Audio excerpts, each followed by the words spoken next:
Ito yung unang motor ni Manny Pacquiao. Ayan, pakita mo. Kaya alam mo na, ngayon ko lang ito sasabihin. Ito ang motor niya, hindi pa kayo magkakilala. Tanungin mo ako, kung nagsisinungaling ako, di ba legit ang sinabi ko? Legit. Kung gusto mo, ilabas ko din mga ORCR yan lahat. Kahit na may mga lumot na, itong masakit na pinakita ko nung una. Yung story kasi nito, ako lang din nakaano. In one, may gulong siya dito dapat. Alam mo, bakit ako nandito ngayon, dito sa Jinsan? Kasi bibili talaga ako ng sasakyan kasi pangarap ko talaga magkaroon ng kotse na magandang sasakyan. May nakita ko dito, nakapost sa Facebook na may binibid ng sasakyan kaya baka mabayaran ko na. Pakita natin.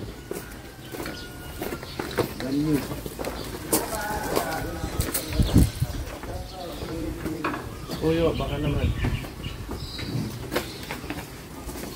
Ayan ha, with certificate yan, na authentic talaga siya.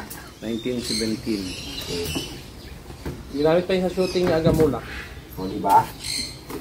Ito talaga mga ano. Tapos, ito, kahoy lang to, kahoy lahat. Pero umaandar to ha. Pandarin natin. Wala nang sususo dito eh. Sige, kunin ka sir. Hindi, wag na. Vroom, vroom, vroom. O, ganyan lang muna. Umaandar siya, diba? Ito yung cambio. Primera. Tapos balik. Segunda, Angat. tapos kwarta. Tersira, tapos baba ulit, kwarta. Ganyan ulit. Quinta, hanggang quinta yung cambio niya ha, para maturuan ko lang kayo. Kasi ito na talaga, itong hinahanap ko sa sakyan. Ilang basher bang cash niya dyan? Bibilihin ko to. Ito lang isasakay ko lang dito, special. Lahat lang na basher ko. Kung hindi ka basher, wala ka dito sa sakay. Ganda. Puro story ka lang ano. Parang alam mo ba, parang museum yung pinuntahan ko. Kasi lahat nandito, mga hayop, yung bahay na ang mga gamit, puro antique. Basta parang museum siya. Tapos may simbahan din dito. Nakita niyo naman kanina, di ba? Yung may, parang yung simbahan ng Quiapo.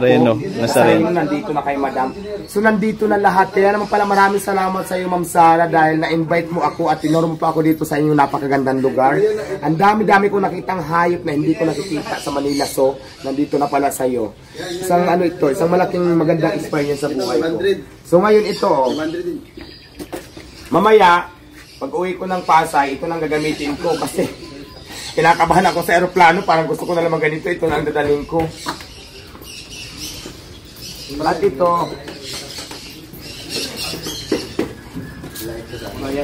wala ito, dito ka sa, ay ito! Mr. Bean. Yung bike na business ko nila. Diba, alam nyo na, nung Sakyan na Mr. Bean.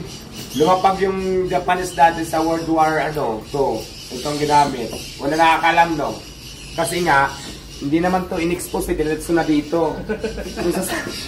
Ang nakakaalam nito, yung nagdala lang dito yung driver at saka ako. Hindi na ito nakalagay sa story natin, dito nilagay. Kasi wala nakakaalam, kami lang dalawa, kaya diretso na namin dito. Ginamit ito ng hapon, ng panahon pa ng kupong-kupong, para rumispindi dito sa atin. Ito ang gamit ng sakyan, ay magaling yung lolo ko. Na tigi niya kagad yung hapon, kaya naiwan sa sakyan, kaya display dito. Ayan. Wala nakakaalam na noon kasi hindi ko naman binod ka social media yun eh. Saka dinaruso ko na dito, display kagad namin. Mga vintage talaga, no? Vintage. Mr. Bean. Ito naman talaga, pamilya ba kayo sa Mr. Bean? Ang nagbinta nito, bago i-imit ito ni Mr. Bean, yung tatay niya mismo. Ang may-ari nito, hindi talaga si Mr. Bean.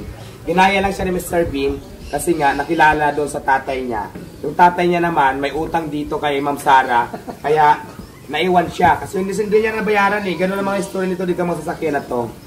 Yung tatay ni Mr. Bean, may utang kay Ma'am Sara, wala siyang pambayad, kaya kinuha yung sasakyan niya. Pero hindi ito yung kay Mr. Bean, ginagamit sa pagpatawa niya sa mga comedy niya, show. Sa tatay niya to. Kaya lang napunta dito kasi kilala mo si Ma'am Sara, may utang mo si Ma'am Bean. Kaya na-embargo siya. Hindi pa naman tayo.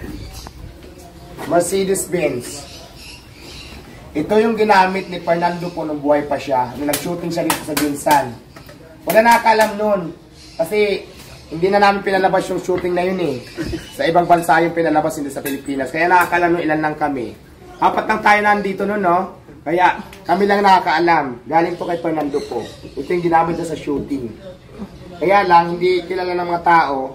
Kasi nga, yung pelikula ni Fernando po noon, hindi dito pinalabas. Ibang bansa yun. Nag-viral yan doon, trending. So naiwan naman siya dito para historical yan lahat. Kaya lahat na makikita mo itong nakadisplay, may mga istorya. Ngayon kung mayroon kayong itanong, sa akin nyo lang sasabihin, sa akin nyo lang itanong. Kasi ako ang mas nakakaalam sa mga istorya ng bawat isa dyan. Yun ha. Baka magtanong pa kayo. Huwag niyo na tanungin si Ma'am Sara. Kaya nga bago nyo tanungin si Ma'am Sara, ako munang tanungin nyo kung totoo ba yung kasi nga, ako nga yung nakakaalam. Ako ang magsasabi lahat dyan. Dito mo kay Bustoy, may perma ni Pacquiao. Ito naman, ito yung ano ninakaw mo dito mo pala dinala. Nahanap ko may ari, hindi joke lang. Alam mo nakakaloka, ayan nasa Jinsan tayo Ito yung unang motor ni Manny Pacquiao. Ayan, pakita mo. Pakita mo Manny Pacquiao, may perma pa siya dyan. Oh, naniwala na kayo. Bago pa siya makilala dati sa pagbuboxing ni Manny Pacquiao, Jinky, alam mo na, ngayon ko lang ito sasabihin. Ito ang motor niya, hindi pa kayo magkakilala.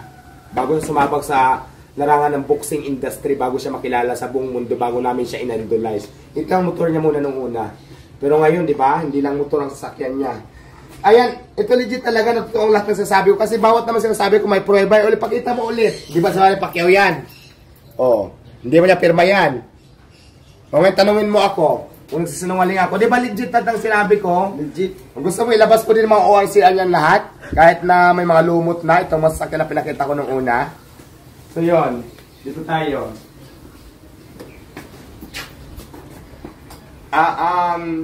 Mabibili ng e-bike. Hindi ito e-bike Bispa yan, Bispa. Hindi ito e-bike. Ano siya? Bispa. Ang tawag dito? Vespa. Vespa. Ito ang mga motor dati nung unang panahon. Kaya hindi masyadong kilala dahil nga nung unang panahon wala pa kayo. Pero yung history kasi nito, ako lang din nakakaalam. Ang tawag dito sa motor na to, alam niyo kung ano? Hispa. Ito. O dito tayo. Parehas din. Ito naman, Hispa kasi version 1. Ito naman Hispa din kaya lang version 2 noon. So, parehas lang sila halos. Ang pinagkaiba lang, halika.